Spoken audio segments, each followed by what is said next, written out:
Seja muito bem-vindo, você que me acompanha pela internet, pelas redes sociais da TV Peregrinos do Amor. Hoje estamos aqui para dar continuidade ao mês da Bíblia na nossa comunidade. Então, sem mais delongas, vamos fazer aqui uma pequena oração, uma breve oração, porque o conteúdo hoje é bastante extenso de formação e hoje nós vamos falar um pouquinho sobre a escatologia. Daqui a pouquinho você vai saber o que é, tá bom? Vamos pedir então a Deus a graça para podermos viver juntos esse momento e pedir a Ele que nos ilumine o nosso coração, a nossa mente. Em nome do Pai, do Filho e do Espírito Santo. Amém. Abençoa, Senhor, esta noite, esta formação, a qual o Senhor nos colocou para aprender mais de Ti, para viver nesse tempo, de maneira especial, nesse mês da Bíblia.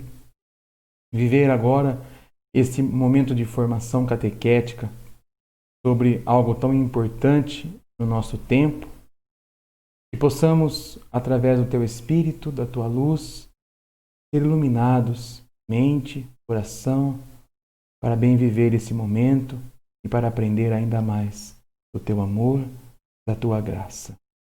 Amém. Ave Maria, cheia de graça, o Senhor é convosco. Bendita sois vós entre as mulheres, e bendito é o fruto do vosso ventre, Jesus. Santa Maria, Mãe de Deus, rogai por nós, pecadores, agora e na hora de nossa morte. Amém. Em nome do Pai, do Filho e do Espírito Santo.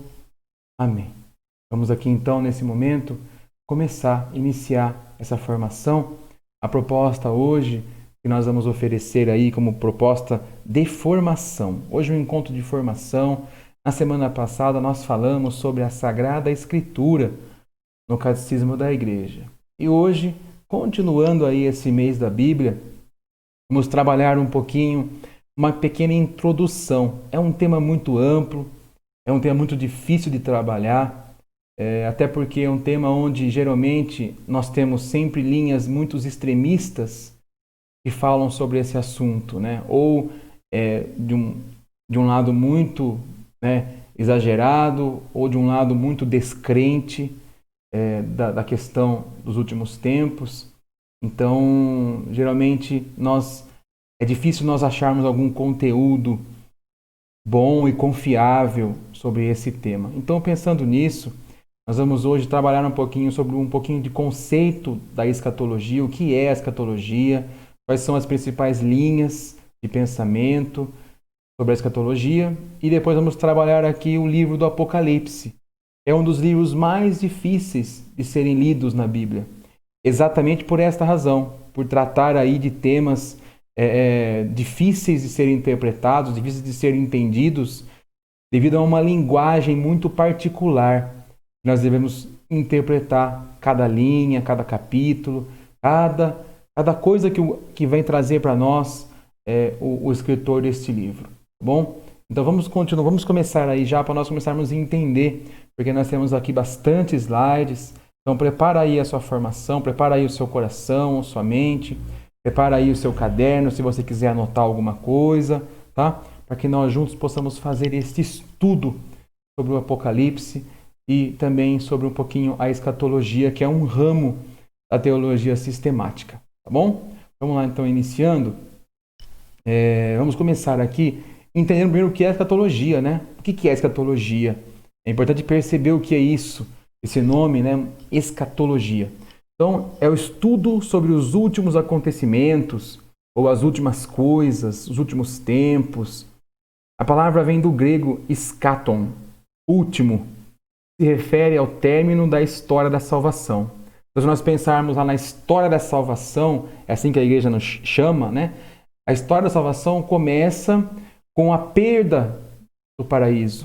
No momento que Adão e Eva perdem o paraíso, inicia então lá a história da salvação. Deus vai criando uma história com a humanidade, vai formando essa humanidade pedagogicamente, para que possa então acontecer a salvação através de Jesus, o seu Filho. Então a promessa do Filho que vai trazer a salvação. Essa história ela vai se encerrar na última vinda do Filho, na segunda vinda do Filho, na última vinda dele, que será essa vinda onde ele virá buscar, né, a sua igreja, buscar os seus. aqueles que têm fé, aqueles que creram. Então, esta é a história da salvação. Ela vai se encerrar nesse momento que ninguém sabe o dia e nem a hora. E por essa razão, é apenas um estudo, né, desses últimos tempos. Então, são ideias, são fórmulas, muitas vezes que se contradizem uma da outra. E nós vamos tentar mostrar para vocês quais são as principais linhas de pensamento que trabalham na escatologia. Sem isso, não compreendemos a vida da igreja. Os romanos diziam: em tudo que faças, considera o fim, pois é o fim que dita o itinerário a percorrer. Então nós temos que viver pensando no amanhã, pensando no fim, né? Pensando lá na frente, como será. E aí, dessa questão que trabalhamos a escatologia. E essa escatologia, a escatologia bíblica, que nós chamamos, ela estuda 3 tempos de profecias. Primeiro, ela estuda profecias que já se cumpriram, estão na Bíblia e já se cumpriram. Desde então, as profecias que anunciavam a vinda do Messias, a primeira vinda de Cristo por meio da Virgem, né? A Virgem conceberá e dará à luz a um filho. Então, as profecias já acontecidas, já se cumpriram na Bíblia.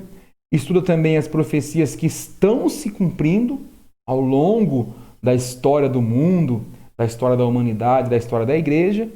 E as profecias que ainda se cumprirão, que ainda vão acontecer aí no nosso tempo, no tempo da humanidade, nesse tempo que vivemos, tá?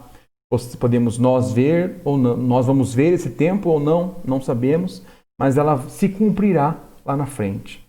Por causa disso, existe uma classificação que na teologia geralmente é chamada de escatologia inaugurada e escatologia futura. O que seria esse termo, né? Ou seja, a inaugurada é aquela que aconteceu e que está acontecendo, e a futura é aquela que vai acontecer. E também tem o termo escatologia geral e individual, que também pode ser dividida em 2 segmentos, né? Geral e individual. A geral trata acerca do futuro do mundo. Já a individual trata do futuro individual do homem. Então, eu posso trabalhar a escatologia de maneira geral, pensando na humanidade como um todo, né? Ou pensando no homem, em mim, individualmente, né? No meu fim último. Como será o meu fim particular? Na escatologia geral, temas relacionados ao fim da presente dispensação são discutidos. Por exemplo, a segunda vinda de Cristo, a ressurreição geral, o juízo final. Já na individual, é o fim da vida do homem que é discutido, como a morte física, a imortalidade, o estado intermediário dos mortos. Então, para onde estão os mortos, qual o estado que eles estão, intermediário até esse tempo que vai se cumprir, né? O tempo da morte até o julgamento, como que isso diverge muito, né? Em algumas linhas teológicas, tá? Nós vamos daqui a pouco ver sobre isso também. Podemos citar 2 textos bíblicos como exemplos de escatologia geral e escatologia individual. São eles, primeiro, Tessalonicenses 5 e o Salmo 90. Primeiro, o apóstolo Paulo trata da escatologia geral, enquanto o Salmo 90, Moisés fala a respeito da escatologia individual. Tá? Então, depois, se você quiser lá dar uma olhada lá, você vai perceber que o primeiro vai tratar do geral, do todo, da humanidade, do fim, né, de todos nós. E o Salmo 90 vai tratar do individual, do que vai acontecer conosco. Tá? Assuntos estudados na escatologia. Então, o que nós estudamos geralmente nesta matéria, na teologia, né? As profecias em relação a Cristo. Então, são consideradas as profecias messiânicas sobre a primeira vinda de Cristo, que é o assunto mais importante do Antigo Testamento. É o centro, né? É o centro do Antigo Testamento, é a vinda de Cristo, a promessa do Pai de enviar o Cristo. Também é abordado cada uma das promessas da sua segunda vinda, especialmente o Novo Testamento. A segundo assunto, profecias em relação a Israel. Israel como povo escolhido, aquele povo que vem da descendência dos patriarcas, e por essa razão, então, existem profecias neste povo que se cumprem. Então também se estuda essas profecias desse povo, né? Como povo da aliança. A nação de Israel foi alvo de muitas profecias. Então, a escatologia bíblica também estuda tais profecias, iniciando desde as primeiras promessas feitas a Abraão no livro de Gênesis, que é o patriarca maior, né? O pai da fé. A gente estudou isso na semana passada lá sobre Abraão. E as profecias em relação aos gentios. Existem muitas profecias na Bíblia sobre os gentios. Um exemplo claro de uma delas é a profecia que ocorreu ainda na família de Noé, ou seja, o dilúvio, né? A profecia sobre aquele povo, né, pecador, aquele povo gentil que não acreditava e que estava perdido sem Deus. Também temos as profecias em relação à igreja, e aí então, tanto no Antigo quanto no Novo Testamento, muitas profecias sobre a igreja podem ser encontradas. As profecias deixam claro que Deus escolheu para si um corpo de santos, formado por judeus e gentios. Também estuda-se o estado intermediário, que é que eu estava falando para vocês agora há pouco, né? Uma abordagem sobre o estado intermediário dos homens, tanto dos salvos quanto dos ímpios, após a morte, enquanto aguardam a ressurreição. Então, como está, né? Para a Igreja Católica, esse estado, nós temos aí a questão do jogo em particular, temos o purgatório, né? E já para outras religiões, outras denominações, não se fala sobre isso, né? Não se acredita nisso, acredita que você está em dormição, está dormindo, e aí você tem que enxergar aí. Eu não vou entrar nesse assunto aqui, porque não é o nosso foco, né?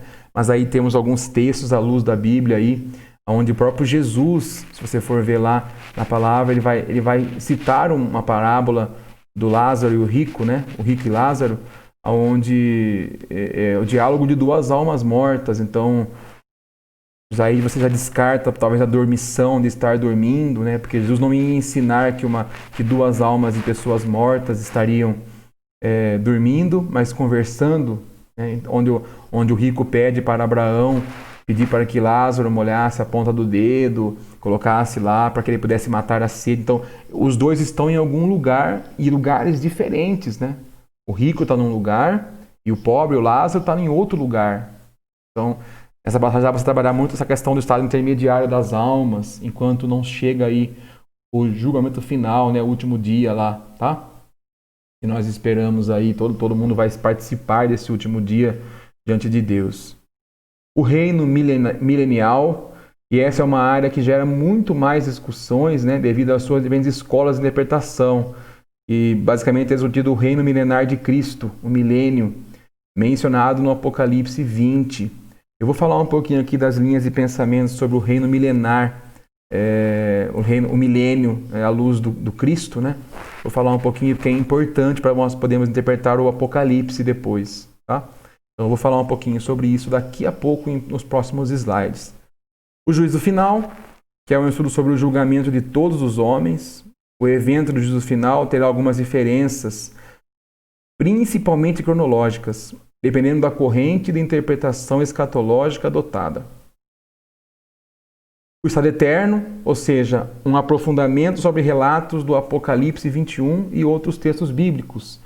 Nesse ponto são estudadas as profecias sobre a vida dos justos no novo céu e nova terra, bem como a vida dos ímpios no tormento eterno do inferno.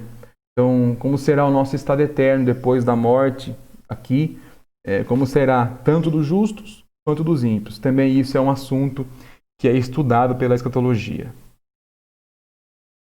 Então, já entrando um pouquinho nas 4 principais correntes de interpretação desse milênio, né, que eu falei agora há pouco. Então, primeiro nós temos o pré-milenismo histórico, que defende a segunda vinda de Cristo como sendo pós-tribulacional e uma interpretação literal do Apocalipse 20.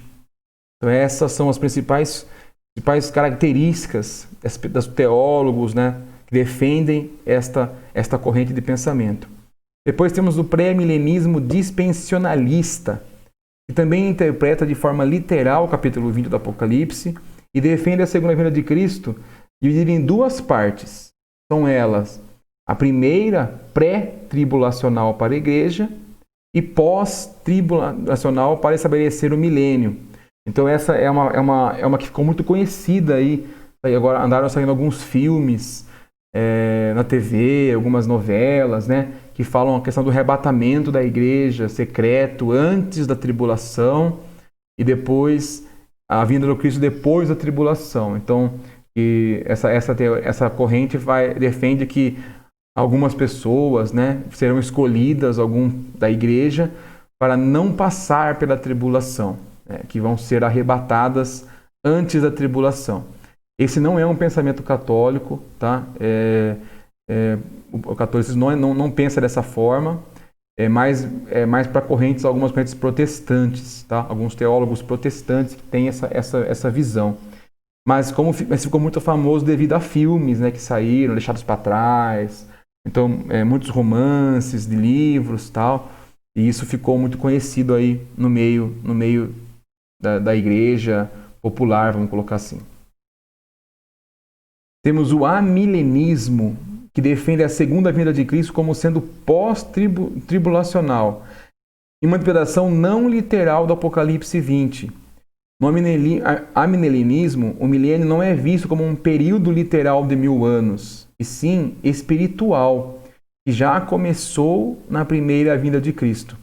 Esta é a corrente que a Igreja Católica mais segue, né? Que é defendida por Santo Agostinho, tá? Santo Agostinho e outros teólogos muito conhecidos, muito famosos, aí, muito importantes na história da doutrina cristã, defendem essa teoria do amilenismo, tá?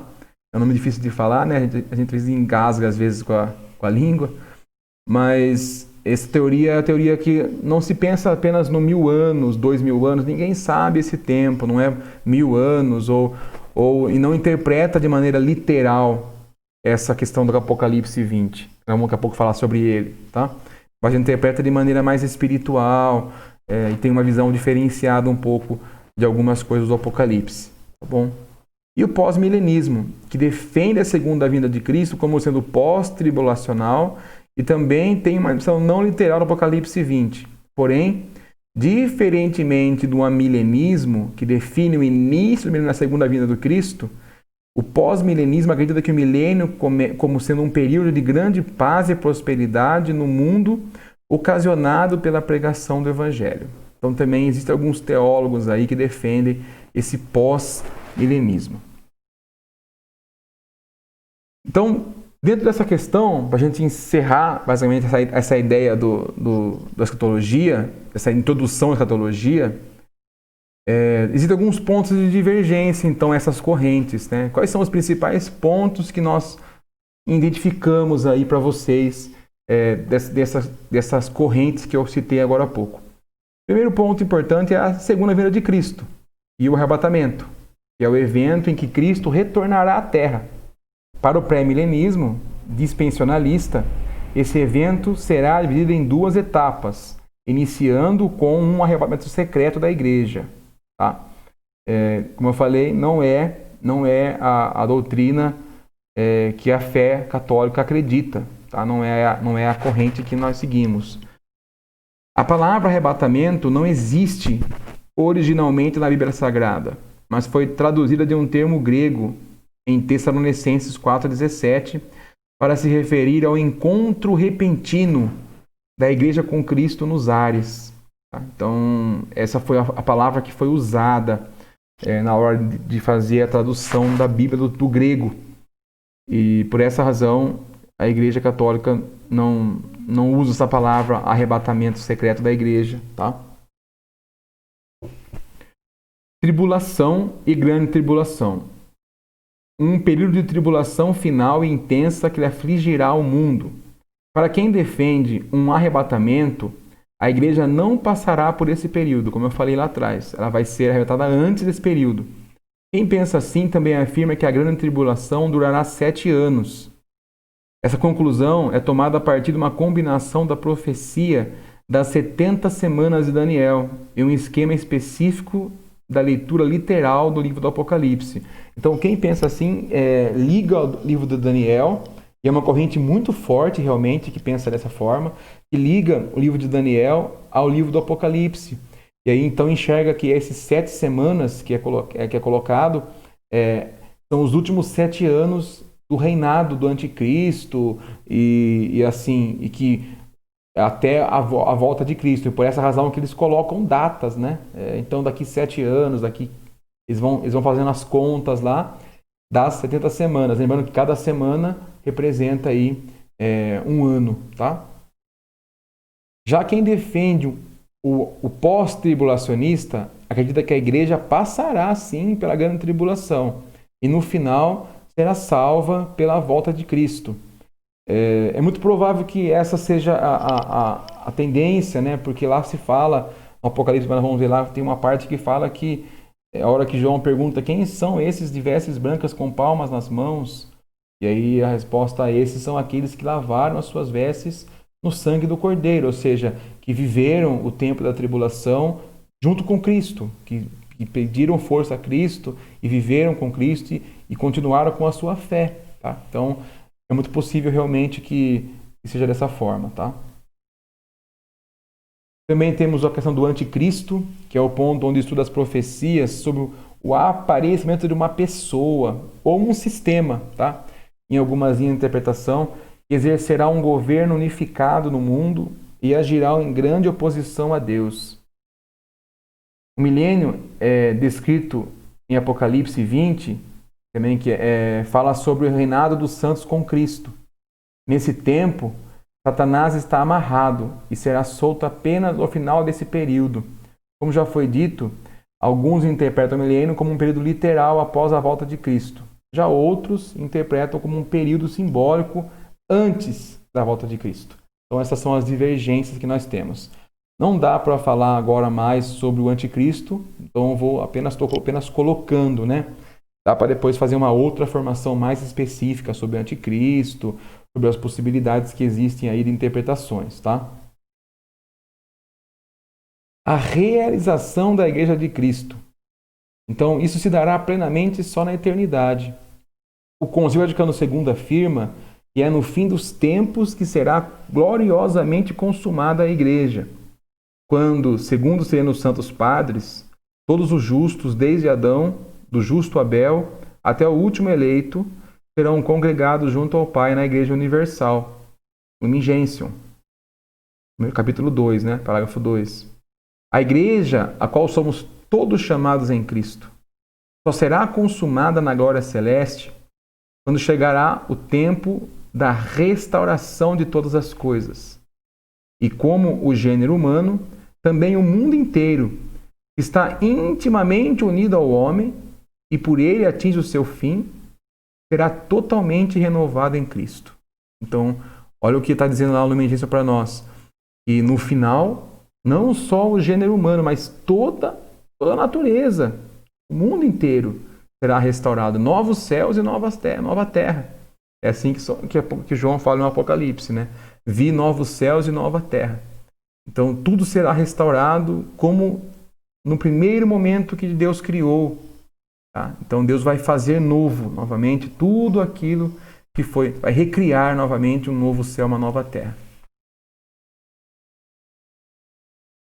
Então, agora entrando rapidamente no livro do Apocalipse. Tá? É um estudo bastante extenso, então eu vou tentar ler bastante o slide para que você entenda e vou aí colocando algumas proposições. Tá? Mas tudo que eu vou dizer está aí no nosso slide. Eu quero que você se atente muito bem a isso, porque o livro do Apocalipse, eu vou aqui colocar aqui as diversas interpretações que existem. E vou pegar as mais aceitas, as mais comuns que são realizadas. Tá? Então aqui eu vou fazer um estudo bíblico de Apocalipse de maneira bem teológica, não de maneira catequética. Tá? Ou seja, eu não vou doutrinar para um lado ou para o outro. Não, eu vou explicar o que significa as coisas à luz da teologia, à luz da escatologia, usando essa forma escatológica de analisar o livro do Apocalipse, tá? E aí eu vou trabalhar as linhas de pensamento que existe em cada situação, tá bom? Não vou aí colocar uma opinião ou outra, não vou aí propor nada. Estou fazendo um estudo teológico, escatológico sobre esse livro, bem mais aprofundado para você saber quais são as correntes que existem. E no final, lá no final, eu vou aí colocar para vocês aquilo que a Igreja Católica, nossa Igreja, claro, acredita, né? E nos ensina catequeticamente falando como doutrina, tá bom? Então, primeiramente eu vou fazer um estudo bem teológico, bem sistemático. Não vou me preocupar em colocar ainda a doutrina ou catequese aqui mais voltada para a gente, tá bom? Então, a palavra grega quer dizer revelação, apocalipsis, tá?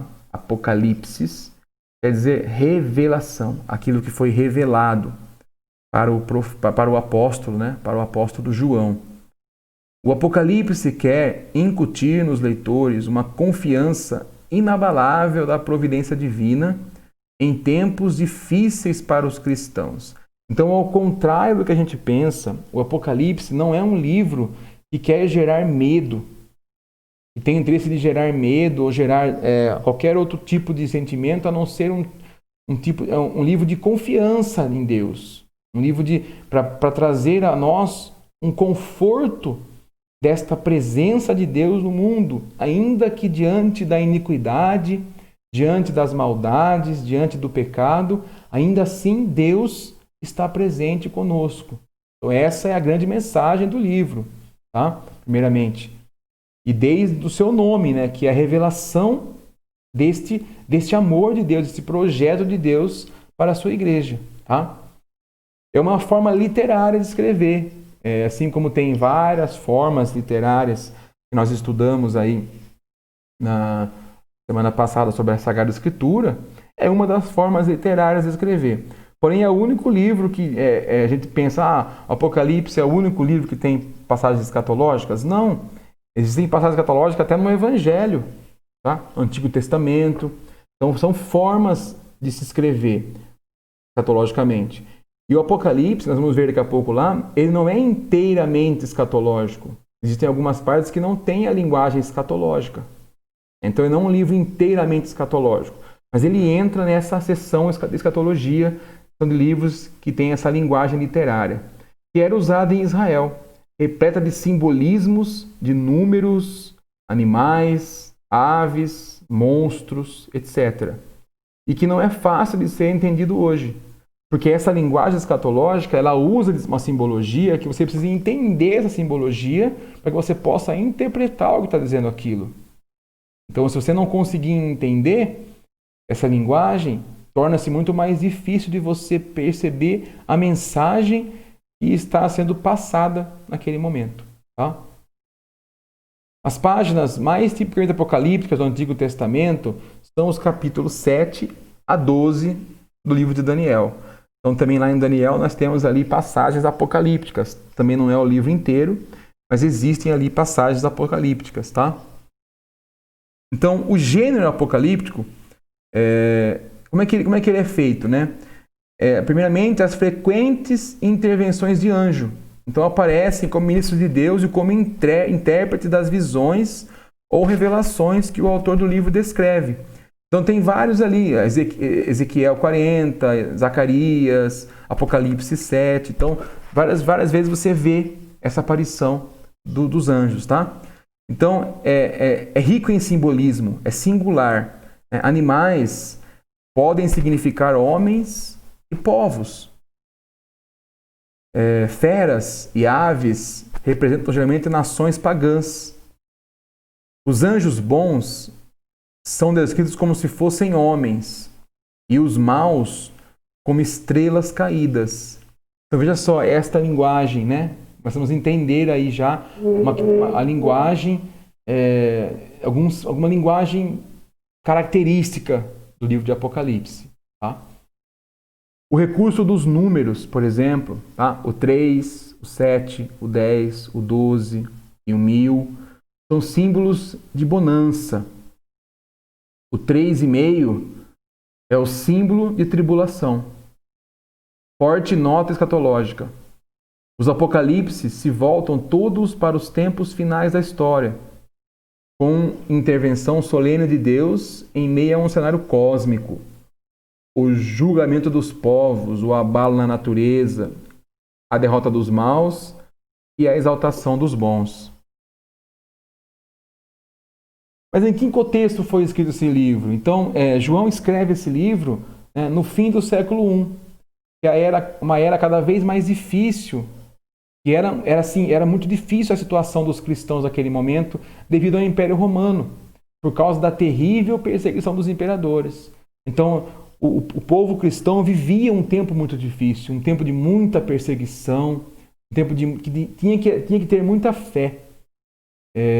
E tudo começou com Nero, no ano 64, e continuou na terrível perseguição de Domiciano, 81 a 96, que é exatamente mais ou menos a data que João está exilado, e é a hora que ele escreve o livro, que ele tem as visões. Muitos cristãos foram martirizados, mas muitos também estavam desanimados, abandonavam a fé, a apostasia, que a gente chama, e aderiam às práticas pagãs, porque era o que restava para eles ali. Eles tinham que abandonar a fé e aceitar lá as práticas romanas do Império. Isso pode ser notado nas mensagens às 7 igrejas da Ásia Menor. Então, o Apocalipse, ele começa, daqui a pouco eu vou falar um pouquinho sobre isso lá na frente, mas só vou introduzir agora aqui. O início dele é a mensagem para as igrejas. João dá uma mensagem muito específica para as 7 igrejas ali. E veja, 7 igrejas, número 7, daqui a pouco vamos entender o porquê. Tá? Éfeso, Laodiceia, Esmirna, Pérgamo, Tiatira, Filadélfia e Sardes. Tá? Foi em tais circunstâncias sombrias que São João escreveu o Apocalipse. Então, em um momento muito difícil para a igreja cristã, para a igreja católica, para o povo católico, para o povo cristão. Tá? Qual o provável tempo em que o livro foi escrito? Então, entre 95 e 96 depois de Cristo, durante o governo do imperador romano Domiciano. E esse foi um período onde a igreja foi duramente perseguida. Todos os apóstolos já haviam sido mortos, com exceção de João. Ele foi o único. Todos os outros tinham morrido já mártires, com a exceção dele. E aí, então, esse único apóstolo vivo ainda estava prisioneiro do Império Romano. Estava exilado, na ilha de Patmos. Então, nessa época de 95 a 96 depois de Cristo. O livro visava encorajar os fiéis. Então, qual é o objetivo do livro? O encorajamento. Encorajar os fiéis.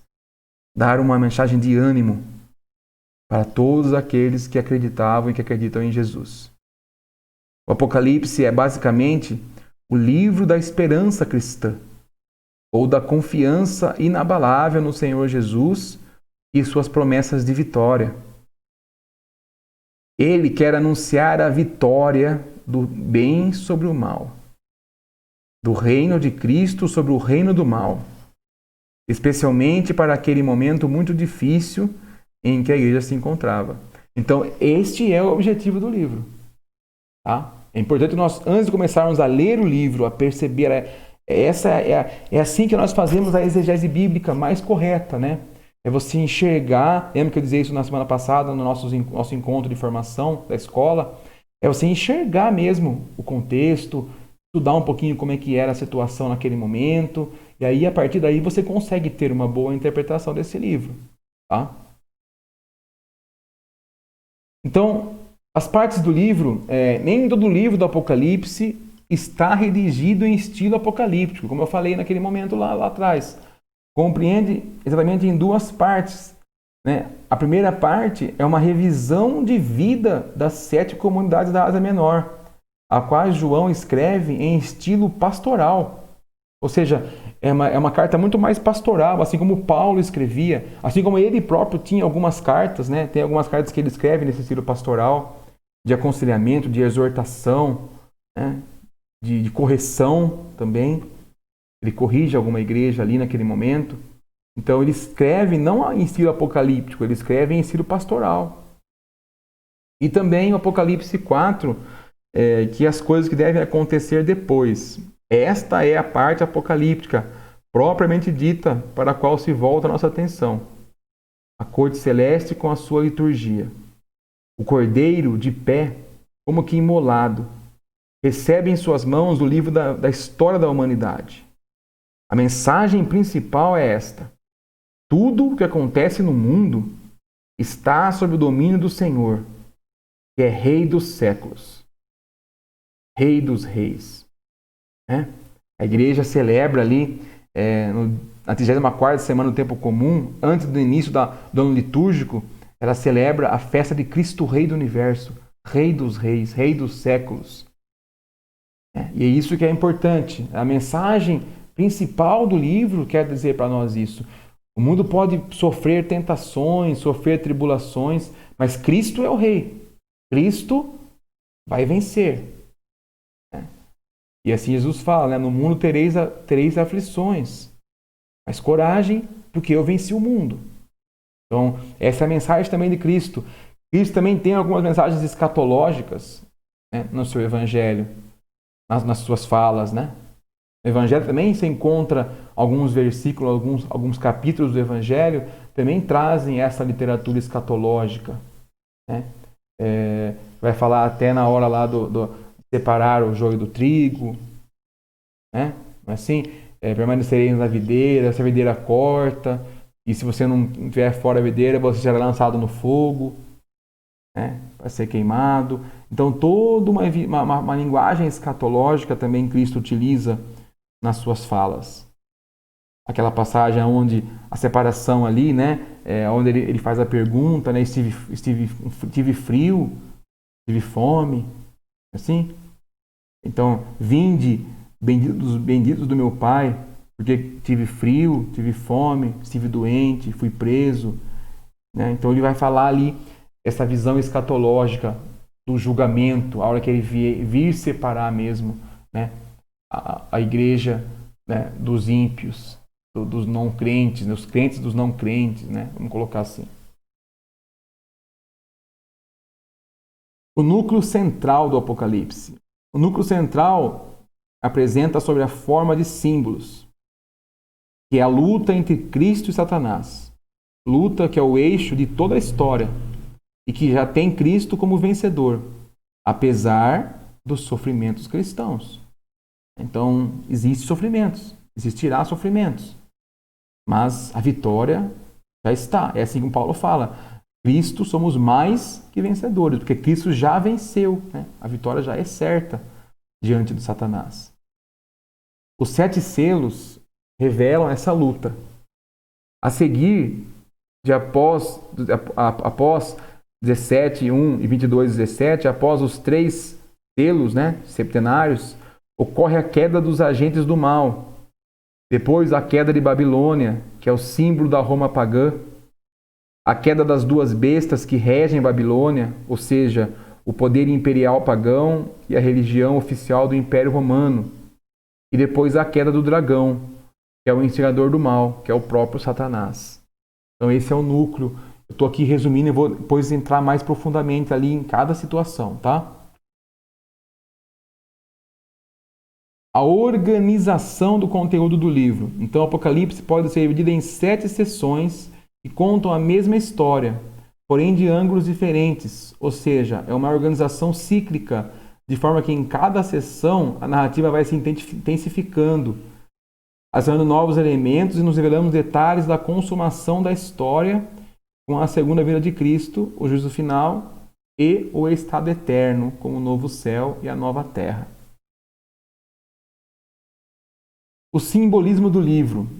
Então, o livro é rico em simbolismo, como já falei, em linguagens diferenciadas, e por esta razão existe a necessidade do cuidado com o conteúdo. Então, vamos dar um exemplo aqui com os números, por exemplo. Tá? O número 7, sendo aplicado explicitamente 54 vezes no Apocalipse. Então, o número 7, se você for lá, você vai contar na Bíblia, tem 54 vezes o número 7. Por quê? Porque o número 7, ele tem um sentido. no sentido de plenitude, né? Daqui a pouco nós vamos ver lá na hora que fala dos 7 selos, as 7 igrejas. Por exemplo, os 7 igrejas tem a ver com a plenitude, né? Então, 7 selos, 7 taças. Então, tudo isso tem a ver com a plenitude do tempo, né? Da mensagem, tá? Implicitamente, podemos destacar o termo de 7 sessões de devido conteúdo, 7 referências diretas segundo a vinda de Cristo e o juízo que virá, 7 bem-aventuranças, 7 referências à palavra de Deus, 7 vezes ocorre a afirmação de que Deus é todo-poderoso, e entre outras vezes que ele vai falar lá 7 vezes, né? O número 7 ele aparece muitas vezes. Também encontramos o número 4, utilizado principalmente para simbolizar eventos terrenos. É possível encontrar, por exemplo, o número 3, tanto implicitamente quanto explicitamente. Já o número 10 sempre aparece ligado a forças do mal. 10 chifres, por exemplo, né? 10 cabeças. Então já me aparece dessa forma. Enquanto o número 12 e seus múltiplos sempre aparecem ligados ao povo de Deus. Então, as 12 tribos de Israel, os 12 apóstolos, né? Os 144 justos, né? Que se fala no Apocalipse, que é o múltiplo de 12 vezes 12. Né? Por fim, o número 6 também é registrado quando ele ocorre ou está ligado ao juízo de Deus sobre o mal, ou está ligado diretamente ao próprio Satanás. Se o número 7 é o número divino, o 6 pode mostrar como Satanás e seus seguidores tentam ser parecidos com Deus, porém fracassam e nunca conseguirão. O número 666 é um exemplo claro desse princípio. É o número da besta, né, que fala no Apocalipse. Então aqui nós vamos agora começar bem na estrutura do livro. Então vamos pegar aqui agora, dividido em 7 estruturas, 7 partes importantes ali a gente trabalhar. Perceba que interessante, né? 7 partes que nós vamos trabalhar, essas 7 partes agora, vamos discriminar ela, vamos abrir ela, colocar um zoom aí, uma lupa nessas 7 partes, tá bom? Essa primeira parte é o Cristo no meio dos 7 candeeiros de ouro. Então, é o Cristo no meio da igreja, né? E aí fala das 7 igrejas. Depois, a segunda parte, o livro como 7 selos. Depois, as 7 trombetas do juízo, que vão ser tocadas ali. E depois, a mulher e o filho perseguidos pelo dragão e seus auxiliares, 12 ao 14. Depois, as 7 taças da ira, 15 e 16. Depois, a queda da grande Babilônia e das bestas, 17 ao 19. E por último, o julgamento do dragão, seguido pelo novo céu, nova terra, e a descrição da nova Jerusalém. Então é o 20 ao 22, que é onde termina aí o Apocalipse, tá? Então vamos aí trabalhar agora cada ponto dessas 7 partes aí que nós estamos dividindo aí o Apocalipse, tá? Primeira parte, os 7 candeeiros de ouro. O que significa isso? Vamos ver lá, ó. As 7 igrejas da Ásia Menor são originalmente as destinatárias do livro do Apocalipse. Então isso é fato, né? João escreve uma carta pastoral para as 7 igrejas da Ásia Menor. Que estavam passando por perseguição. Isso é fato. É histórico, isso é fato. Ele realmente estava escrevendo, direcionando para aquelas igrejas. Porém, esse livro ele tem um caráter também apocalíptico. Então ele tem um caráter onde você pode também dizer que essas igrejas elas também se adaptam para o nosso tempo de hoje. Então, e por ser 7, o número 7 talvez, ela representa a totalidade da igreja, o total da igreja. Quais são as características de todas as igrejas que existem, por exemplo, né? Até o final dos tempos. Então, é a plenitude. Então, e aí eu vou trabalhar com vocês agora essas 7 igrejas daqui a pouquinho. Essas igrejas ficaram popularmente conhecidas como as 7 igrejas do Apocalipse. É importantíssimo para um estudo correto do livro do Apocalipse conhecermos um pouco mais sobre essas igrejas. O número 7 no Apocalipse representa a totalidade, algo completo. Sendo assim, uma boa explicação sobre o porquê das 7 igrejas. É a indicação de que o livro é atual para todas as igrejas de todas as épocas.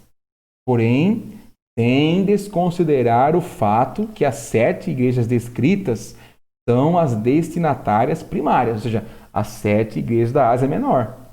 Não estou negando isso.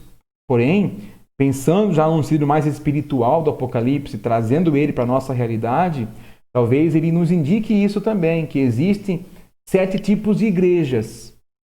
Entende? Essa é a interpretação que a gente está dando aqui agora. Então, assim, existem 7 tipos de igrejas que são representadas nessa plenitude desse número 7 do que João escreve. Olha que profundidade, né? Que beleza você perceber isso, né? Perceber dessa forma. Então, após os 7 castiçais e as 7 estrelas, que é então o momento que é onde, após receber a ordem de escrever o livro para as 7 igrejas, João teve uma visão de Cristo andando no meio de 7 castiçais, os candeeiros que eu falei lá em cima. E entre outras características, ele tinha à sua destra 7 estrelas. No capítulo 1, temos a explicação sobre esses simbolismos. Os 7 castiçais de ouro representam as 7 igrejas. E as 7 estrelas representam os anjos das 7 igrejas. E aí você pode interpretar esses anjos de 2 formas. Né? São 2 correntes de interpretação que eu posso fazer. Eu posso interpretar, por exemplo, como realmente algo mais espiritual. Então, seres espirituais que estão à frente desses tipos de igrejas, né, que comandam, ou os próprios líderes dessas igrejas, tá? Que lideram essas igrejas, que lideraram essas igrejas, que podem ser esses seres como anjos. Lembra que eu falei lá que às vezes se usa o anjos, às vezes se fala de homens como se fossem anjos, né? Usa essa simbologia lá que eu falei lá em cima, tá? Então também pode se interpretar dessas 2 formas. As características das 7 igrejas, aqui é importante, hein? Olha, vamos enxergar agora quais são, né? Quais são, qual é a mensagem central que João quer pastoralmente passar para as 7 igrejas, tá? Então a primeira igreja é a igreja de Éfeso, né? E até Paulo também escreve para esta igreja, né, a carta aos Efésios. E ela é elogiada por seu bom trabalho, por rejeitar o mal, por sua perseverança e por ser paciente. Veja só, são características de uma igreja de Éfeso, da Ásia Menor. Mas, interpretando isso a uma luz mais espiritual, também pode significar algum tipo de igreja ao longo da história da igreja. Ou seja, aquela igreja que é elogiada pelo bom trabalho, por rejeitar o mal, por sua perseverança e por ser paciente, tá? Então entenda isso. Eu vou ler esses trechos e entenda dessa forma. Tente enxergar também isso no sentido literal lá que aconteceu naquele momento, primitivamente lá na hora que ele escreve, lá no contexto do ano 96, 95, para as igrejas, mas também tentando enxergar o lado espiritual, tá bom? Vamos tentar enxergar dessa forma. A crítica fica por conta do esfriamento do seu primeiro amor. Então, a igreja de Éfeso, ela é elogiada pastoralmente pela sua perseverança, pela sua paciência, por ter uma boa resistência do mal, por ter um bom trabalho, porém, por se esfriar do primeiro amor. A recomendação é que a igreja se arrependa e volte a praticar as primeiras obras. Éfeso recebe como promessa a árvore da vida. Então, essa é a primeira igreja, ou o primeiro modo de igreja que nós podemos colocar uma parte espiritual. A igreja de Esmirna. Vamos ver lá a igreja de Esmirna. É elogiada por suportar o grande sofrimento que estava sendo submetida. Então deveria estar sendo perseguida ali. Então João ali elogia ela na carta. por ter sido persistente, por ter sido, né, conseguido suportar esse sofrimento. Esmirna não recebe nenhuma crítica.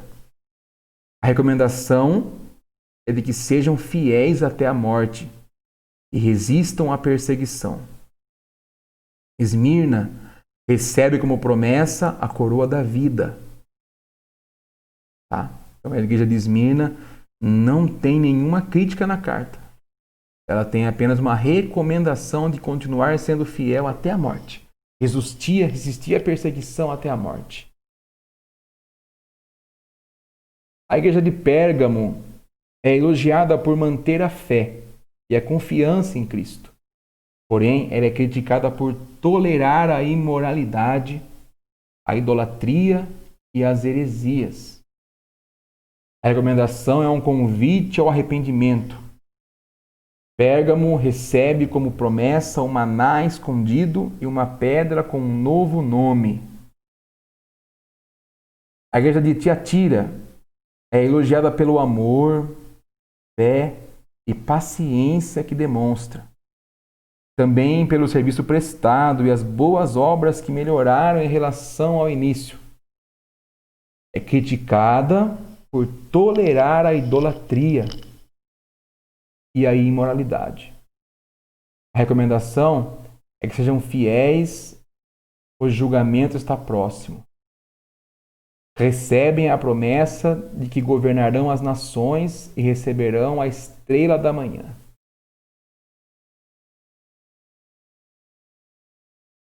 A igreja de Sardes, alguns têm sido fiéis, porém é duramente criticada por ser uma igreja morta. A recomendação é para que se arrependam e fortaleçam o que ainda lhes restam.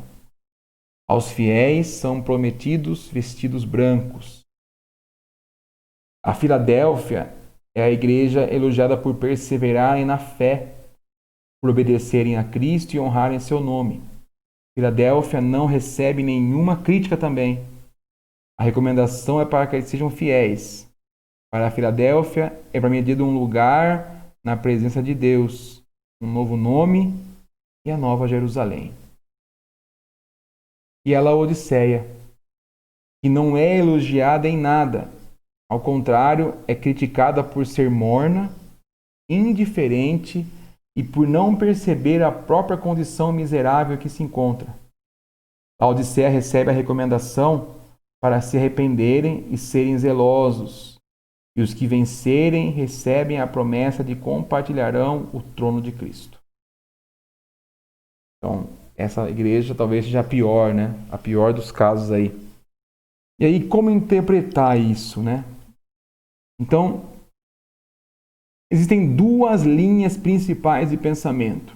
A primeira defende que as 7 igrejas representam 7 eras ou períodos sucessivos da história da igreja, ou seja, são períodos que a igreja passou, está passando e que vai chegar no final. Então, se fala que a última igreja será a Laodiceia, talvez. Uma igreja que não tem nenhuma, que é só criticada, né? Se nós voltarmos lá, é uma igreja que, olha lá, não é elogiada em nada. Pelo contrário, é só criticada, porque é uma igreja morna, indiferente, né?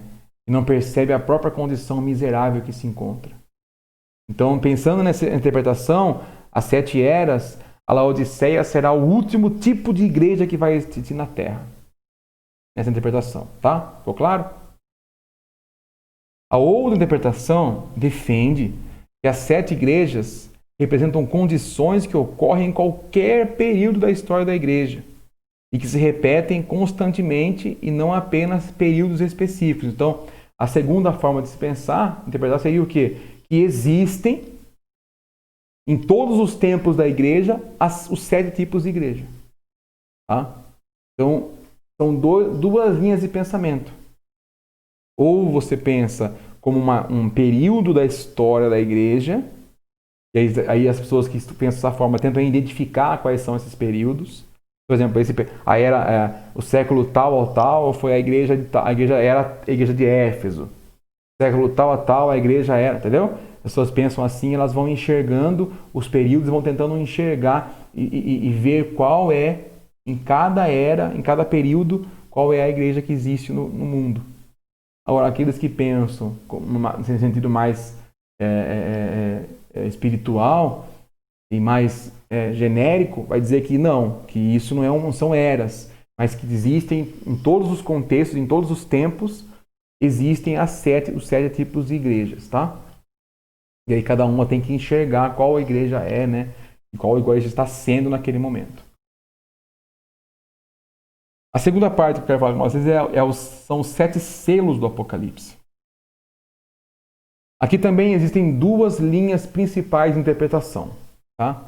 Sendo que a primeira afirma que o livro selado com os 7 selos descreve o período da grande tribulação nos últimos tempos antes da vinda de Cristo. Então, você vai perceber que é isso, ó. Geralmente é assim. As 2 linhas principais é essa. Ou aquela linha que a pessoa, que o teólogo interpreta o Apocalipse pensando em uma visão mais futurista, mais apocalíptica mesmo, mais últimos tempos, tá?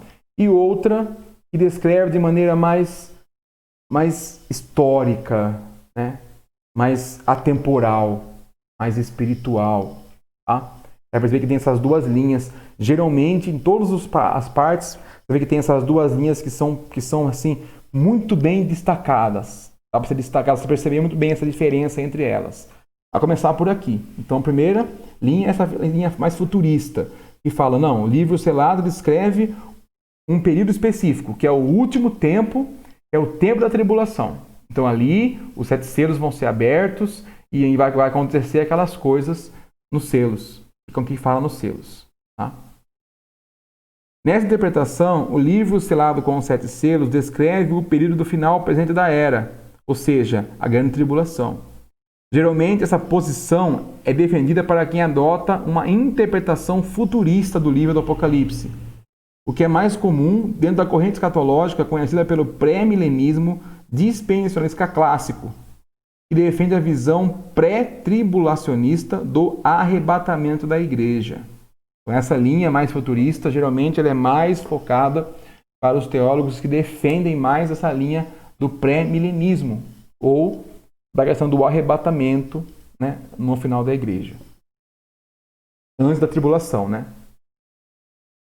Na segunda interpretação, o livro selado com os 7 selos descreve toda a era da igreja, ou seja, essa posição, o livro escrito por dentro e por fora, selado com 7 selos, a qual apenas o Cordeiro é capaz de abri-lo e desatar os seus selos, representa toda a história, desde a ascensão de Cristo ao céu até o seu retorno glorioso. Essa interpretação é a mais histórica dentro do cristianismo, sendo vinda por grandes teólogos durante a história da igreja, e geralmente era usada pelos amilenistas, pós-milenistas e pré-milenistas históricos. Lembra que eu falei, por exemplo, Santo Agostinho, né, que é amilenista, ele defende essa posição, tá? De que o Apocalipse ele fala de maneira assim total, geral da era da igreja, desde que Cristo passou pela ascensão, né, subiu aos céus e até a volta dele está dentro desse tempo aí acontece aí a história do Apocalipse, tá? A terceira parte do livro vai trazer as 7 trombetas. E assim também, como a interpretação dos 7 selos, também continuamos com as 2 possíveis interpretações. Então, eu vou tentar trazer essas 2 linhas para você enxergar as 2 linhas, tá bom? Então, na primeira, a visão futurista do Apocalipse, as 7 trombetas se referem a acontecimentos que ocorrerão em algum momento dentro do período da tribulação, ou seja, sequencialmente, após a abertura dos selos do capítulo 6 do Apocalipse. Também é importante dizer que essa interpretação considerará, em sua maior parte, o sentido literal do texto e não o seu sentido simbólico. Então, quem olha para essa parte apocalíptica, essa visão mais futurista, que eu falei, a primeira visão, e pensa mais lá no último tempo, na tribulação, lá no contexto, que vai acontecer lá na frente, essas pessoas elas tendem a ver o quê? O Apocalipse de maneira bem cronológica, bem literal, né? Então ele espera acontecer exatamente aquilo que está escrito lá naquele cronologicamente falando, né? O primeiro selo, primeira trombeta, segunda trombeta, terceira trombeta. Então ele tenta identificar. Os teólogos que defendem isso tenta totalmente identificar qual que foi a primeira trombeta, qual que foi a segunda, se já aconteceu, se não aconteceu ainda, né? Então esse é o sentido, primeira forma de você enxergar o Apocalipse. E a segunda, na visão historicista ou idealista, tá? As 7 trombetas falam de um juízo parcial sobre o mundo, ou seja, é o sofrimento do mundo incrédulo em resposta às orações da igreja. Então as trombetas expressam a advertência de Deus sobre o mundo que persegue a igreja. A sessão das 7 trombetas termina com um anúncio do fim. Então, para a visão número 2, vamos colocar assim, né? Ela vai enxergar dessa forma, ou seja, ela não vai enxergar como algo cronológico que vai acontecer só na hora da tribulação, não. Acontece ao longo desse período, lembra lá, ascensão de Cristo até a volta de Cristo. Então, tudo isso é o tempo onde as trombetas estão tocando, né? Está acontecendo. E não cronologicamente, mas é o quê? São as advertências, Deus mostrando ao mundo, né, que está errado. Não pode perseguir a igreja de Cristo. Né? Então é Deus mostrando isso ao mundo, de alguma forma. Então essa é a visão historicista. Tá? Número 4, a quarta parte, nós podemos dividir aí a mulher e o filho perseguido pelo dragão. E aí nós vemos aí Apocalipse capítulo 12, que é uma mulher que vai gerar um filho sendo perseguida pelo dragão. Bom, a figura do dragão como símbolo de Satanás e a figura do filho da mulher como sendo Jesus é praticamente um consenso, ou seja, nas concepções teológicas. Tá? Então, todo mundo olha para a mulher, o filho do dragão, e fala, não, o dragão é o diabo, é o maligno, é o Satanás, né, as forças do mal. E o filho é Jesus Cristo, tá? É Jesus. A única coisa que agora tem diferente na interpretação, nas concepções teológicas, escatológicas, é a mulher. Quem é essa mulher? Essa é a pergunta que se faz. Quem é essa mulher vestida de sol? Né? Surgiu no céu uma mulher vestida de sol, na cabeça uma coroa de 12 estrelas. Né? Então, a lua debaixo dos seus pés. Sim? Então, quem é essa mulher? Então, aí nós vamos ver, a mulher do Apocalipse. Então, nós temos aí, basicamente, 3 grandes posições teológicas, concepções teológicas. A primeira é que a mulher é Maria, Nossa Senhora. Tá? E essa interpretação é defendida pela Igreja Católica. Entende que a mulher é o símbolo de Maria. Essa é uma das passagens mais utilizadas pela Igreja Católica para defender a ascensão de Maria ao céu. Então, a Igreja Católica usa muito essa mulher para mostrar essa mulher vestida de sol, essa mulher, né? E existe até uma corrente, eu não vou entrar nesse detalhe, né? Que vai falar sobre a corrente Nossa Senhora de Fátima. Não é o nosso foco aqui na nossa formação. Depois fazemos outro momento se quiserem. Mas, por exemplo, podem até dizer que isso já aconteceu. Né? Tem algumas correntes católicas aí, porque até dentro da Igreja Católica existem correntes e teólogos que pensam diferente, né? A Igreja Católica ela tem também uma diversidade de pensamento em alguns sentidos assim. Tem que tomar cuidado com isso também. E aí essa pessoa fala que isso já aconteceu. Algumas correntes falam que já aconteceu, que atribui-se a esse momento no Apocalipse como um milagre do sol que aconteceu em Fátima, onde Nossa Senhora, então, e eu não vou conseguir trazer aqui, talvez em outro momento, trazer um pouquinho sobre esse milagre do sol que aconteceu em Fátima lá em 1917, 18, né? Então, é isso que a gente tem que... É uma interpretação, tá? Note que eu estou aqui colocando as possibilidades, coisas que vocês vão ouvir aí sobre o assunto, tá? A outra posição é a mulher e a nação de Israel. é a nação de Israel. Ou seja, é a interpretação preferida por quem defende o pré-milenismo dispensacionalista. Mas também existem estudiosos de outras linhas escatológicas que defendem essa posição. Nessa interpretação, os 1260 dias em que a mulher foge para o deserto representa o período da grande tribulação. Tá? Então, pensa essa nação como nação de Israel, e a hora que ela foge, fica lá foragida lá no deserto. Então, esse período representa a grande tribulação para essas pessoas que creem nisso. Tá? E a terceira concepção é a mulher sendo a igreja, que também entende que tanto no Antigo Testamento quanto no Novo Testamento, a igreja é uma só. Logo, a mulher é o símbolo da igreja. Tá? E realmente a igreja, em alguns textos, a mulher, quando se fala da mulher, está falando da igreja mesmo. Tá? Da igreja mesmo. Então, também é uma possível interpretação aí da mulher do Apocalipse. As 7 taças da ira de Deus. Para esta parte do livro, 2 posições se destacam.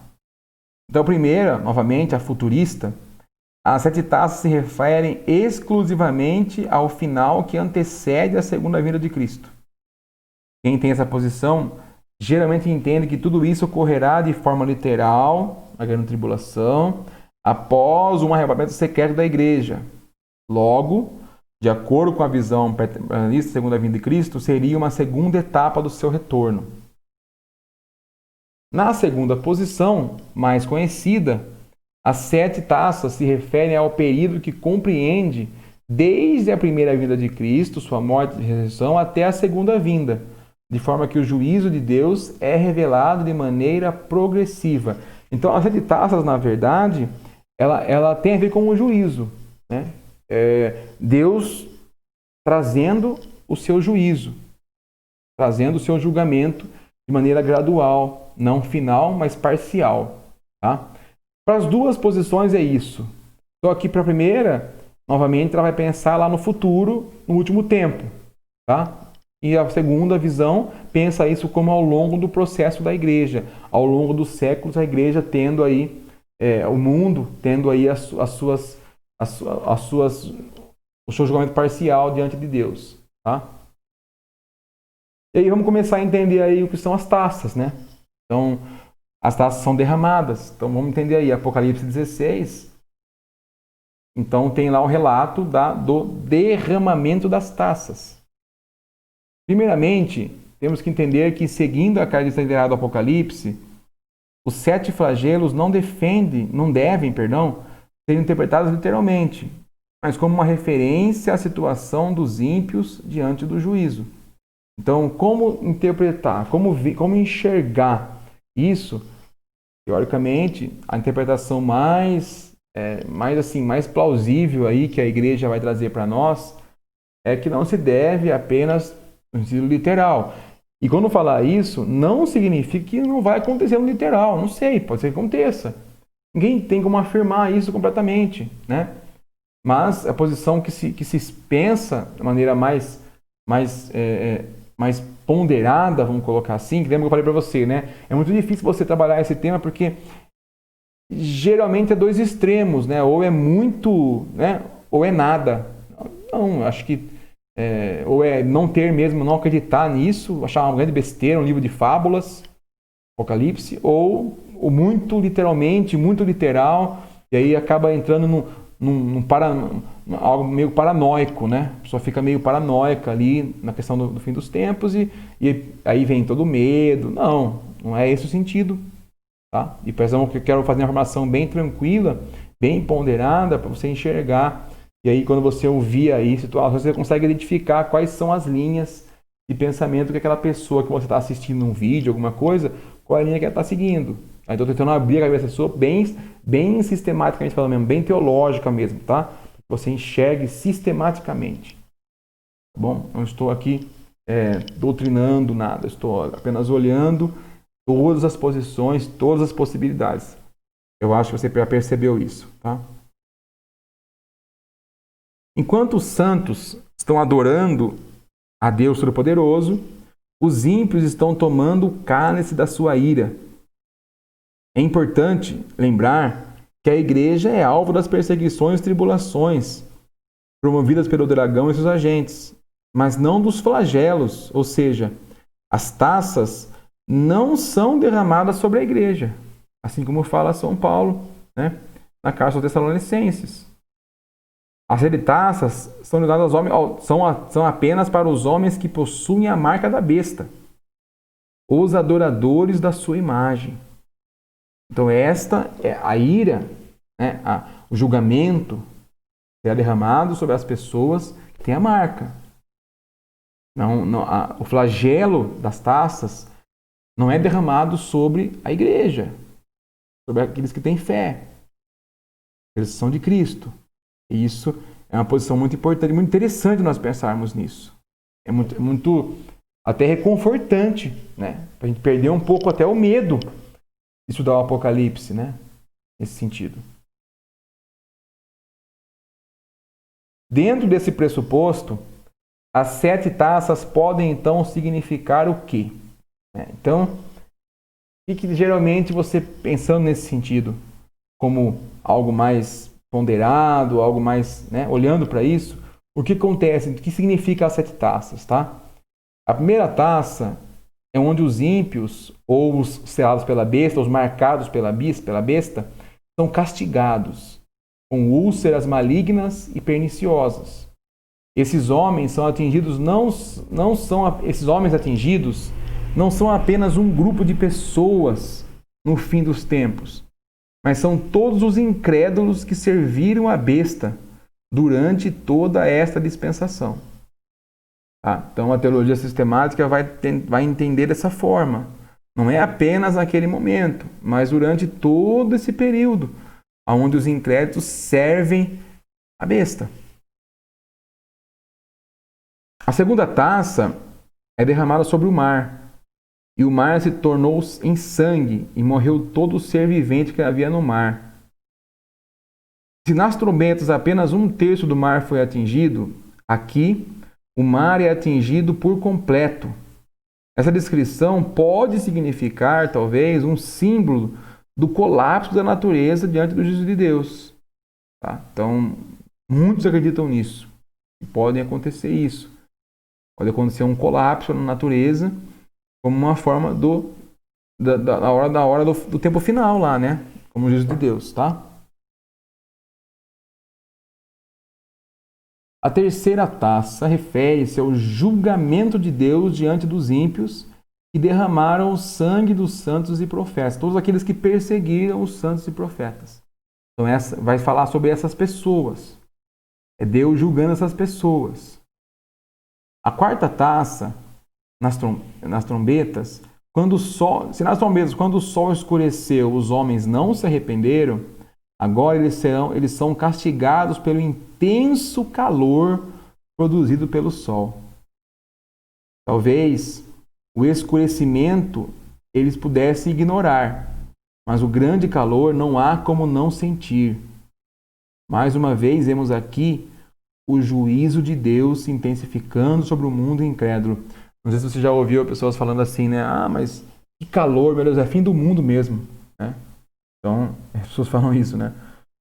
Exatamente por essa razão, por essa interpretação na quarta taça aí, tá? A quinta taça, os homens remordiam a língua por causa da dor que sentiam. O trono da besta é o centro do governo anticristão. Quando a sede do poder da besta é atacada, o sistema humano entra em colapso e os homens incrédulos se desesperam. São tomados de angústias e mordem a língua de tanta dor. Então, é onde você trabalha aí a questão do trono da besta, né? E do governo anticristão, que se fala que vai existir mesmo no final dos tempos. Já existiram também ao longo do tempo cristão muitos governos anticristãos. Existem até hoje. Você vê, por exemplo, aí no contexto atual, vamos pegar o governo da China, por exemplo, né? A China, ela abertamente, e ninguém fala nada sobre isso.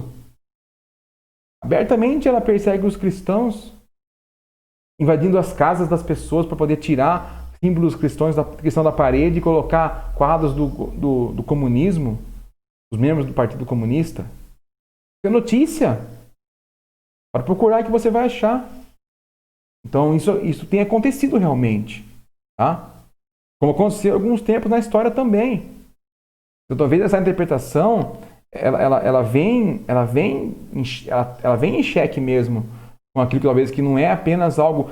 O Apocalipse não é apenas para um futuro lá na frente, mas também é uma coisa que vem acontecendo e acontece ontem, hoje e vai acontecer no final também. Tá? É claro que no final dos tempos as coisas vão se intensificar muito, né? Essa é o grande diferencial do último tempo, né? Vai ser muito intenso tudo isso, tá? Por isso eu falei a quinta taça, falei. A sexta taça descreve o Armagedon, o ajuntamento das forças malignas para pelejarem contra o Cordeiro e a sua igreja. O apóstolo João viu 3 espíritos imundos sair da boca do dragão, da boca da besta e da boca do falso profeta. Esses espíritos eram semelhantes a rãs, referindo-se ao seu caráter repugnante, asqueroso e abominável. Isso significa que os poderes desse mundo e a falsa religião agem sob as ideias e a inspiração do maligno. São planos, projetos, métodos e empreendimentos postos em ação contra a igreja. Eu não vou entrar aqui especificamente nisso, talvez num outro momento, se vocês aí se interessarem, a gente pode fazer. Mas assim, existe um projeto, existem projetos e planos que vão muito contra o pensamento cristão, o pensamento da igreja.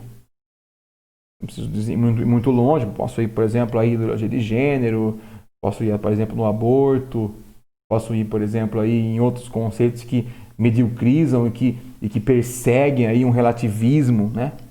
O próprio comunismo, né? Que é muito ferrenho, essa perseguição do pensamento da religião cristã, né? Do pensamento cristão. Então, isso é real. Acontece também, já aconteceu algumas vezes na igreja ao longo da história e continua, e hoje acontece. É claro que vivemos um tempo que tudo está muito intenso, né? Então isso a gente tem que começar a pensar, né? Mas acontece. A gente sabe que é uma realidade, tá? A sétima taça é a descrição detalhada da cena do juízo. É o momento de maior terror da história da humanidade. É o juízo final. João então descreve a destruição do mundo. A grande Babilônia é despedaçada. O império do anticristo é destruído. Todas as cidades e nações são arruinadas, todas as ilhas fogem, os montes não são encontrados e as pedras desabam do céu. A sétima taça é a conexão onde finda-se o tempo e a história e inicia-se a eternidade, onde extinguem-se os céus e a terra e surgem novos céus e nova terra. 2 Pedro, no capítulo 3. Então é a última taça. É onde então Jesus volta para fazer o juízo final. E ali vai acontecer a quebra do reino do mal para a instituição do reino de Deus. E aí então novos céus e nova terra. A sexta parte, estamos acabando aí já, é a queda da grande Babilônia e das bestas. Então, para a interpretação dessa parte do livro, existem várias linhas de pensamento. É bem difícil interpretar essa parte. Então, eu vou me prender às duas principais que eu tenho trabalhado desde o início desse tema. Tá? A primeira é a linha que defende que essa meretriz, a grande Babilônia, que é chamada assim, representa exclusivamente um império futuro que se levantará no fim dos tempos. Será a confederação da besta, ou seja, o sistema político e religioso do anticristo que dominará o mundo. Logo, o uso do nome Babilônia é apenas simbólico para se referir a esse governo futuro. A primeira grande linha de pensamento nessa questão fala um pouco sobre essa questão da grande meretriz, daquele governo que vai ser governado pelo anticristo, que vai ser colocado lá para fazer as atrocidades que o anticristo vai fazer, né? Para tentar aí dominar o mundo, tentar ser como Deus aí. Muitos falam que vai usar aí as novas tecnologias, né? Vai usar aí as tecnologias para poder se tornar onisciente, onipresente, onipotente, porque vai querer ser como Deus, né? E Deus é onisciente, onipresente e onipotente. Então, por exemplo, hoje em dia, nós estamos aí praticamente sendo vigiados, né? Porque a tecnologia fez isso com a gente. Todos nós temos aí. Dificilmente hoje tem alguém que não tem um celular. Verdade? Muito difícil. É lógico que existem realidades muito mais difíceis lá em alguns lugares que são assim, miséria mesmo, né? Pobres, aí não tem a possibilidade de ter um celular. Mas de maneira geral, muitas pessoas têm um celular. Você vê aí, por exemplo, aqui na nossa região mesmo aqui, não precisa ir muito longe, na pandemia, onde o próprio governador aqui de São Paulo autorizou o celular a identificar se nós estávamos na rua ou não. E ao falar isso, gente, eu não estou nem colocando concordando ou discordando, apesar de discordar plenamente, porque eu acho que não podemos invadir, né? Tem limite. Quando nós aceitamos que as nossas liberdades individuais sejam violadas dessa forma, como tem sido nessa pandemia de alguma forma ou outra, parece muito perigoso, porque é um momento muito propício para você colocar aí um governo anticristo, aí, né? Um governo anticristão e cometer atrocidades e ninguém fala nada, né? Então esse é o problema. Essa talvez é a grande fala de muitos aí que estão indo contra essa situação. Isso, dizendo isso, eu não estou dizendo que todo mundo tem que estar na rua naquele momento, não. Talvez teria que ter pensado melhor, talvez muitas pessoas hoje estão padecendo por essa realidade. É outro assunto, é outra situação. Mas o que é fato, né? Eu me recordo que esse tempo atrás eu pesquisei aqui no notebook um plano de internet, mas eu não me cadastrei em nada, né? Eu pesquisei, assim, foi 10, 15 segundos que apareceu na minha tela, eu cliquei, olhei ali aquele plano de internet e fechei a tela, né? No outro dia, todas as operadoras de telefonia e internet ligaram no meu celular. Todas. Oferecendo um plano de internet. Então, é a forma de você estar aí, né? Talvez sendo onisciente, onipresente, onipotente. As tecnologias vão ajudar aí esse anticristo. Lá na Apocalipse, por exemplo, vai falar, por exemplo, lá, quem defende essa linha vai falar, por exemplo, que o cristão não poderá, se não aderir ao governo mundial, não aderir ao projeto mundial que eles querem, não conseguirá comprar e vender, né? Nem vender. E há um tempo atrás você ouvia isso, você falava, nossa, mas como que vão fazer isso, né? E você percebe que a cada dia é uma realidade verdadeira. Pouquíssima gente hoje anda com dinheiro no bolso. Até tem gente que queimou dinheiro, tem país que queimou dinheiro na pandemia. É muito difícil você usar dinheiro hoje. Usa muito mais o cartão, o seu próprio celular que você consegue pagar por algum aplicativo. E aí o dinheiro, será que um dia o dinheiro vai parar de ser circulado? E você vai ter que realmente pegar alguma coisa aí? Não sei. São visões que se colocam, entende? E se você olhar lá no Apocalipse, tem algo que pode levar a gente a interpretar isso, com certeza, não tenha dúvida. Mas tem que se olhar com cuidado, sim, mas que e conhecer, né? Essa é a importância de você conhecer, para que você possa, se acontecer, é assim que eu estudo Apocalipse, né? Não para eu ficar paranoico, mas eu estudo para eu saber.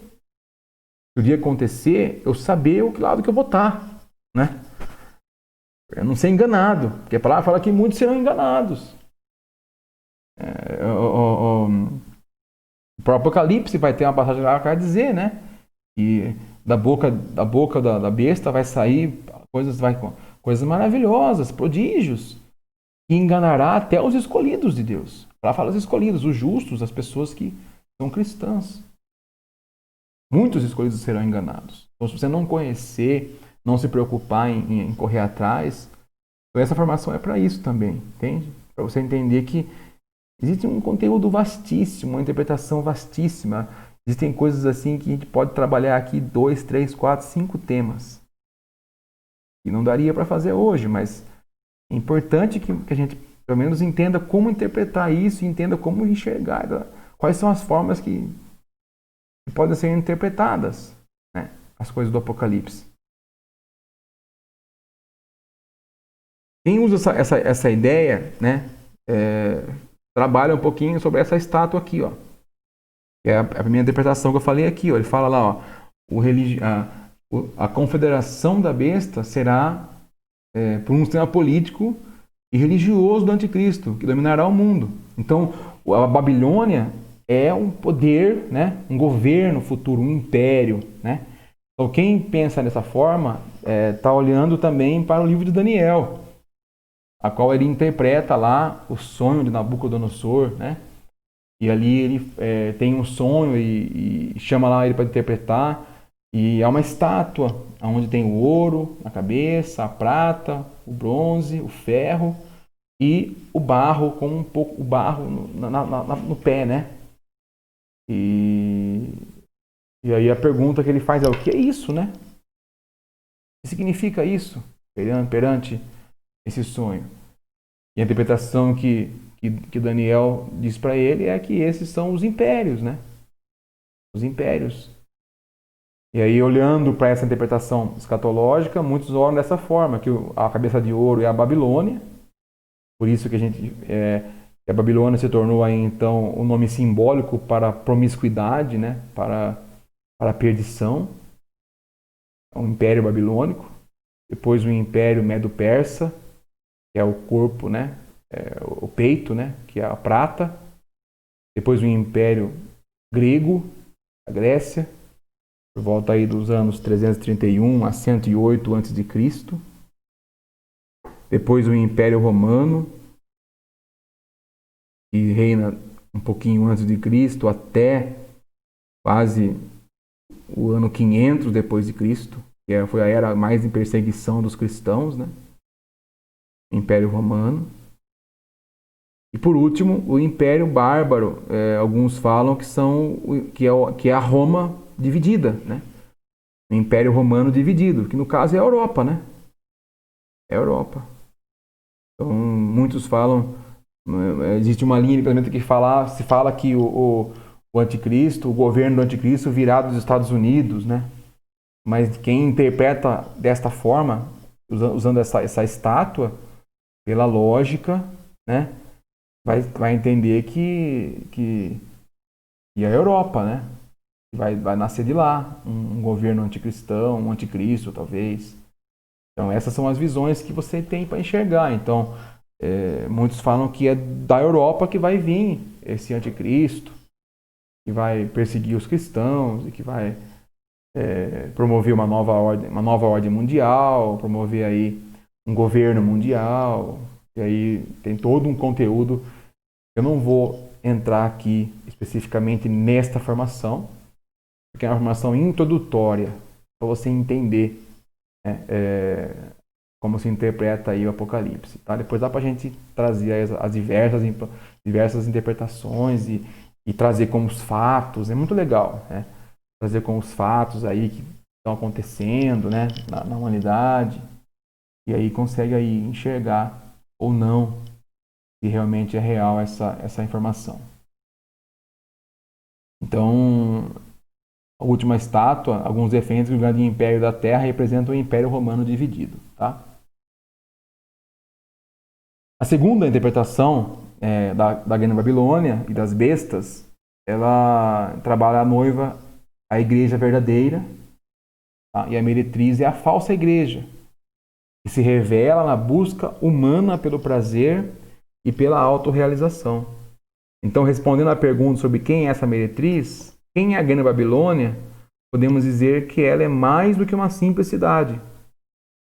Na verdade, ela possui significados que podem ser sintetizados em uma única, profunda e terrível verdade. A Grande Babilônia é a revelação de toda a concupiscência humana. A busca do homem pelo prazer é a sedução do mundo.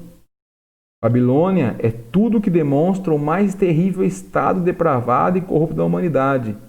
A apostasia escancarada, a inimizade contra Deus. Então, para outra visão, né, a Grande Babilônia não é isso. Não vai ser um grande império, não vai ser... Não, mas sim todo o conteúdo promíscuo, de pecado, de perseguição, que existe na igreja, que existe no contexto desde sempre e cada vez se intensifica ou não com o tempo.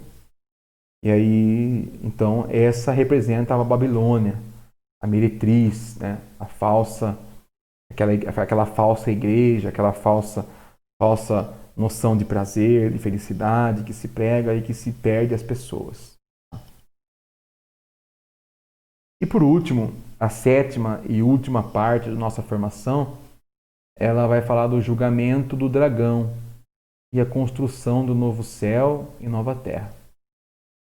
E virá logo após o julgamento final, onde viveremos com Deus em um estado de perfeita harmonia e felicidade. O apóstolo João descreve esse momento da seguinte forma: vi, abre aspas, vi novo céu e nova terra, pois o primeiro céu e a primeira terra passaram, e o mar já não existe. Na carta aos Romanos, o apóstolo Paulo nos diz que a natureza criada, aguarda com grande expectativa que os filhos de Deus sejam revelados. Paulo continuou explicando que tal expectativa se dá pelo fato de que a criação será libertada da escravidão, da decadência em que se encontra, para a gloriosa liberdade dos filhos de Deus. Romanos 8, 21. Então, a igreja entende que vai existir, então, nesse momento, um tempo de renovação. Assim como Deus criou desde o início. O sonho de Deus para a humanidade sempre foi um céu e uma terra sem pecado, sem promiscuidade, sem dor, sem morte.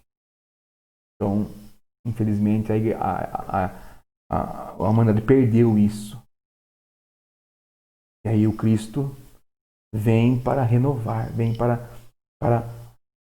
consolidar esse tempo, né? Consolidar esse tempo diante da graça, da instauração do reino de Deus e também da reconstrução da terra, da humanidade inteira, né?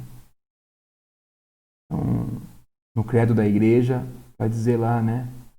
Eu creio na vida eterna, na ressurreição dos mortos, né? Então, ressuscitar os mortos e viver uma vida eterna junto com Deus. O Espírito e a noiva dizem vem. É assim que vai falar o apóstolo São João no seu livro, a hora que vai dizer lá a espera do Jesus, né? A espera do Senhor na vida da igreja, na vida da humanidade. Então, eu quis aqui nesse momento colocar para vocês a experiência de você fazer uma exegese bíblica em um tempo da Bíblia, né? Em um tempo, a igreja pensa nesta questão da Bíblia e incentiva um mês específico para a palavra de Deus. Na semana passada nós falamos um pouquinho sobre o catecismo, onde trata lá das Sagradas Escrituras. E hoje eu quis trazer essa exegese bíblica e teológica aí, do Apocalipse, que talvez seja o livro mais difícil, que contém aí mais erros de interpretação e contém mais dúvidas também na nossa vida, né? Porque são tantas correntes, né?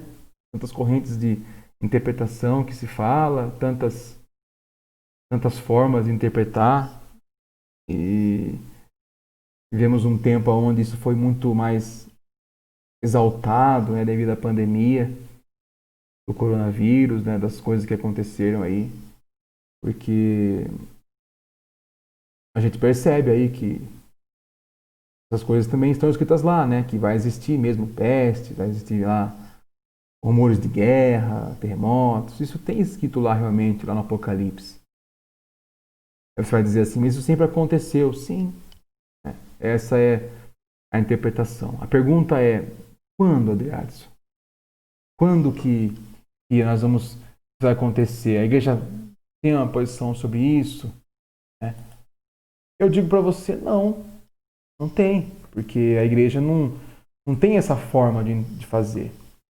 A igreja católica, ela é muito prudente, né, nesse sentido de olhar para esse tema tão importante que é o fim e viver, assim como eu coloquei no começo para nós lá, e viver essa temática de maneira atemporal, de maneira assim, né, muito particular, e não apenas uma coisa muito paranoica de ficar desesperadamente, não, porque realmente de entrar nessa onda a gente acaba desanimando até de viver, né? Fazer as coisas, porque se vai acabar o mundo amanhã, em 20 dias, daqui um mês vai arrebatar, daqui um mês. Então as pessoas fazem contas e ficam desesperadas né? Eu não estou aqui nem criticando uma visão ou outra, não. Não é esse o meu objetivo aqui nessa formação, gente. O objetivo aqui é trazer para vocês essa questão de que tenha cuidado na hora de pensar nisso, mas que você aprenda. Você não tenha medo de procurar saber.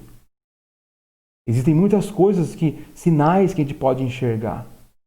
Sinais que podem nos mostrar em que tempo nós estamos, se realmente estamos no tempo do fim, se não estão. Eu falava isso com uma pessoa na comunidade esses dias, falava para uma pessoa, eu falei assim, olha, muitas pessoas, muitas gerações quiseram ser a geração do fim.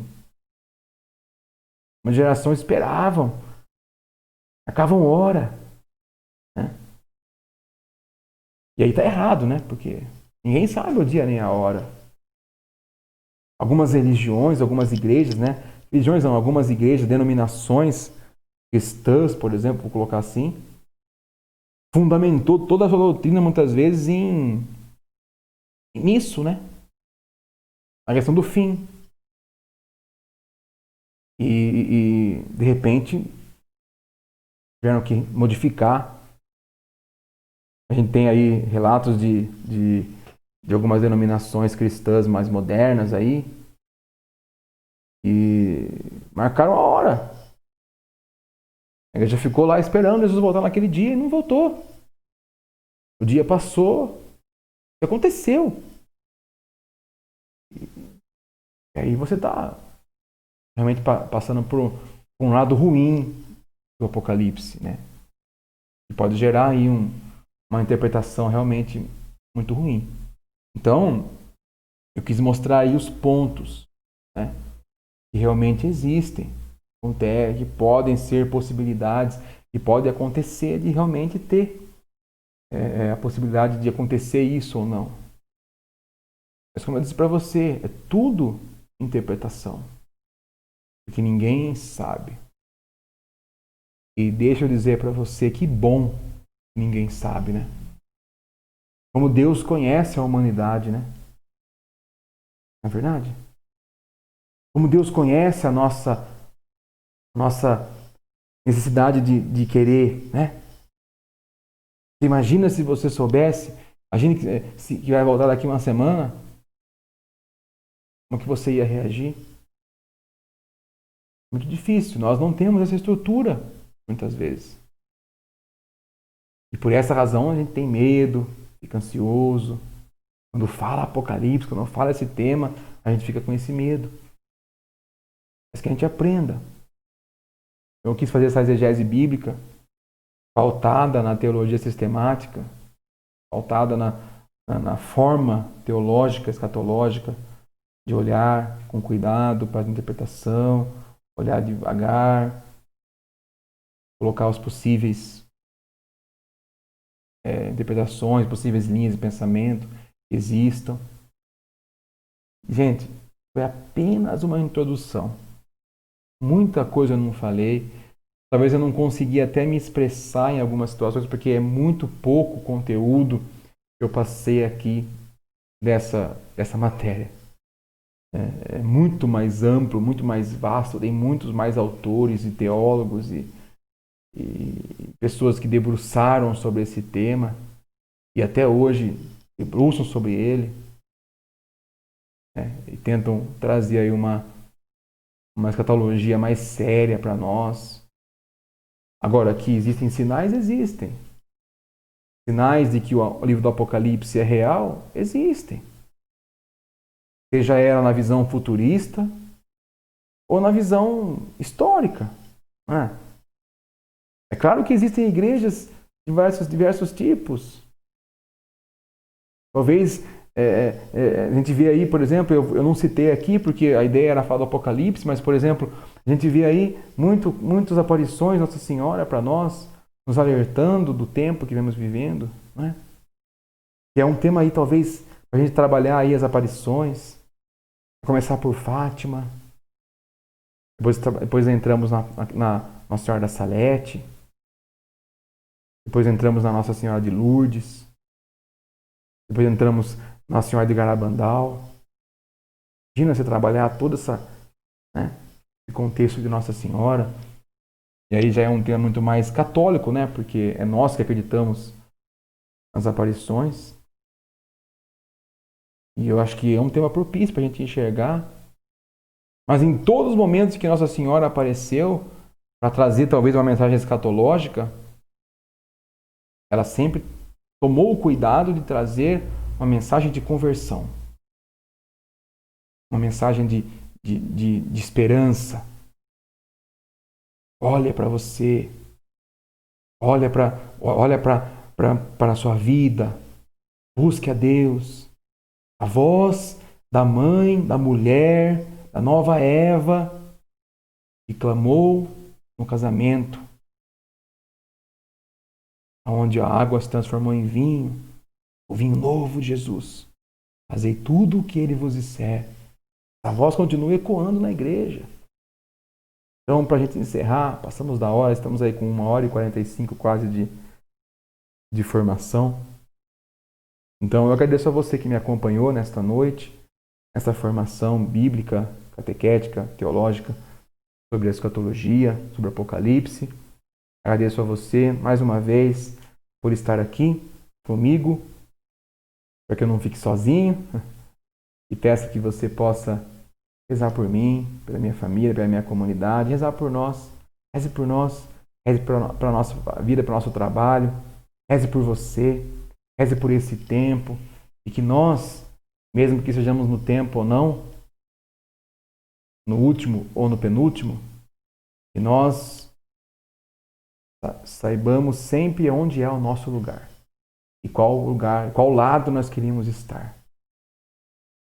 Queremos estar do lado do bem, do lado de Cristo, do lado que vai vencer, ou do lado do mal, do perdedor, do divisor. Essa é a maior mensagem. Eu espero que tenha ficado isso para nós. Bom, agradeço muito novamente a você estar conosco e peço a Deus que nos ilumine e que esteja sempre nos abençoando para que nós possamos nunca sermos enganados. Que aprendamos a olhar os sinais dos tempos, os sinais, e olhar e escolher pelo lado correto. Eu espero que nós tenhamos essa capacidade, esta força, se precisarmos fazer escolhas difíceis. No mundo tereis aflições, mas eu estou contigo todos os dias. E eu venci o mundo. É assim que falou aqui Jesus. Com a sua misericórdia que jorra sangue e água para nos iluminar, para nos salvar e para nos perdoar e nos levar para o céu.